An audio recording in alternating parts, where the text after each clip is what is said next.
안녕하세요. 무협 전문 채널 위소엽입니다. 이번 시간에 다룰 내용은 바로 장애를 가진 무협 고수들 베스트 11을 알아보는 시간입니다. 재밌겠죠? 그럼 순위뉴스 101 지금 시작합니다.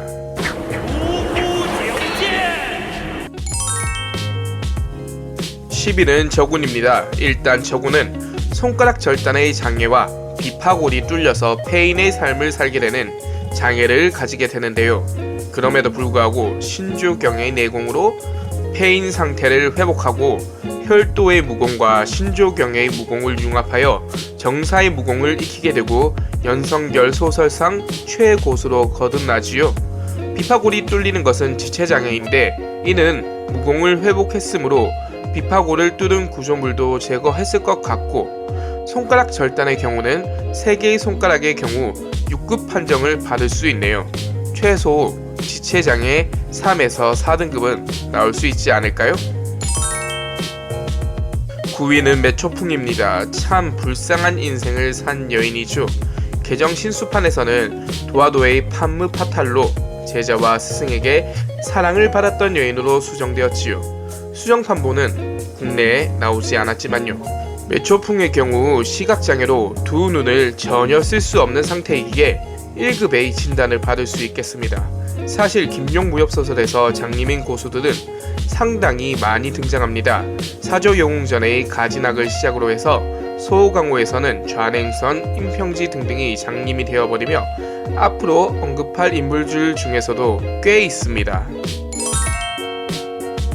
8위는 모용복입니다. 모용복의 경우 신체가 이상이 있는 경우가 아닌 지적장애의 경우라 할 수 있겠습니다.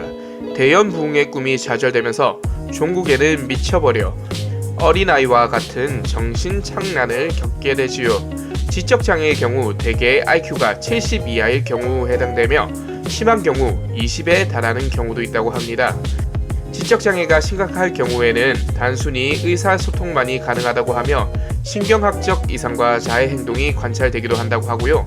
1급의 경우 IQ 34 이하로 일상생활이 불가능하고 다른 사람의 도움이 필요한 상태이며, 2급의 경우는 IQ 35에서 49로 일상생활 중 단순한 생활은 가능하나 특수한 기술을 요하는 직업을 갖기에는 부적절한 상태라 합니다.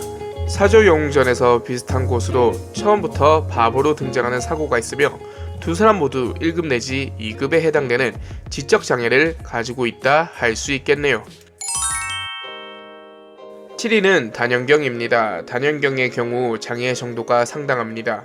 대리국의 난로로 인해 자리에 쫓겨나면서 죽을 위기를 벗어나는 와중 얼굴의 상처로 인해 외모 또한 추해졌을 것이 자명하거니와 성대를 잃어버려 말을 할 수 없어 내공을 실은 복화술로 대화를 하며 두 다리는 불구라 지팡이에 의지한 채 팔의 힘으로 움직이죠. 하반신 사용 불가로 지체장애 1급은 확정이고요. 언어 상실의 경우 상급이 최고이기에 상급을 받을 수가 있어 단연경은 1급 장애에 분류된다 할 수 있겠습니다. 두 다리가 사지불구가 된 무공고수들은 황약사의 풍자돌림 제자들과 구양극 그리고 구천척과 같은 다양한 고수들이 존재합니다. 6위는 유탄지입니다. 네, 김용소설에서 등장하는 수많은 장님 고수들 중 최강자는 아무래도 유탄지가 아닌가 싶습니다. 하반신은 평범한 수준이지만 상반신은 5절급의 공력과 5절급 이상의 한빙진기를 소유했으니 절정고수가 아니고서야 유탄지들 이기기는 어렵죠. 유탄지의 경우 두 눈을 뽑아서 아자에게 주었으니 유탄지는 시역장애 1급에 해당된다 할 수 있겠습니다. 5위는 무해자입니다. 70년의 북명신공의 내공을 소유한 무해자입니다. 신수 개정판에서 정춘추가 엄청난 보정을 받아 이제야 왜 무해자나 소송하 등이 정춘추를 두려워했는지 이해가 될 수 있게 변경되었죠. 두 다리가 온전했을 때는 소요파의 장문인으로 천산동무와 이추수보다 더 강했다고 하는데 두 다리가 불구가 되고 나서는 정춘추가 두려워 숨어 지냈다는 게 이해가 되지 않았거든요. 무해자 역시 두 다리를 쓸 수 없는 장애로 지체장애 1급에 해당된다 할 수 있겠습니다. 4위는 구양봉이 차지하게 되었습니다. 정신이 이상한 고수들 중에는 태어났을 때부터 정신이 이상한 사고를 제외하고는 후천적 장애를 가지게 된 구양봉이 가장 강한 고수인 듯 싶습니다.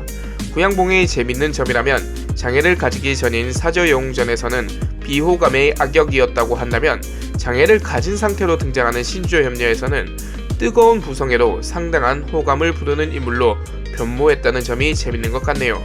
장애 등급에 관한 내용은 앞선 모형복의 소개에서 충분히 설명해 드린 것 같으니 다음으로 넘어가겠습니다.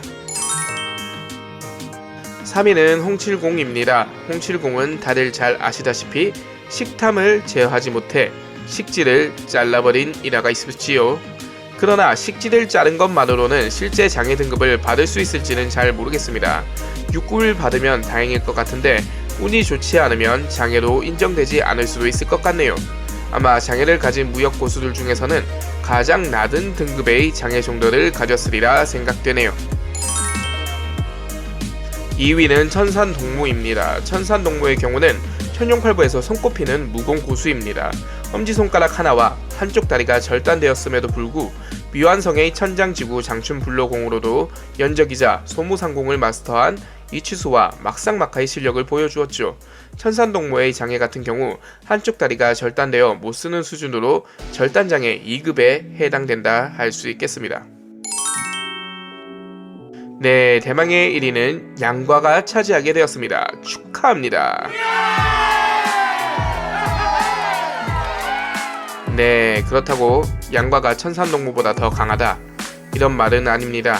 다른 소설의 사람들이고 최강자들이기 때문에 누가 더 뛰어나다 이런 건 솔직히 알 수 없고요. 대중적인 인지도가 뛰어나고 70년대 외파리 무협의 부흥을 일으킨 양가라는 캐릭터가 큰 상징성을 가지기에 1위로 뽑아보았습니다. 외파리 고수들은 김용소설에서 여러 명이 등장하지요. 녹정기의 군환, 사조영웅전의 후통회와 같은 이들이 바로 그러한데요. 양과의 경우 국내 기준 8위로 절단되어 장애 기준 2급에 해당된다 할 수 있겠습니다. 그런 몸으로 아면소훈장을 창안하고 니마성급 고수들 일격에 죽여버린다거나 금륜을 300초 내로 제압할 정도로 몰아붙이는 그 능력은 가히 대단하다 할 수 있겠습니다. 네, 이렇게 10위부터 1위까지의 순위를 알아보았습니다. 그렇다면 마지막으로 합류할 최후의 1위는 과연 누구?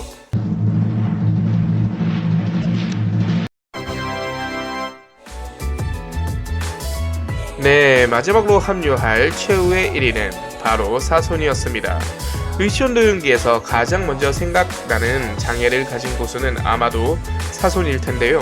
사손의 경우 국내 기준 시력 회복이 불가한 장애라 역시나 매초품과 마찬가지로 장애 1급을 받을 수가 있습니다. 이상으로 김용무협 장애를 가진 고수 순위 베스트 11을 알아보았습니다. 재밌으셨나요? 재밌으셨다면 구독, 좋아요, 알람 설정까지 부탁드리겠습니다.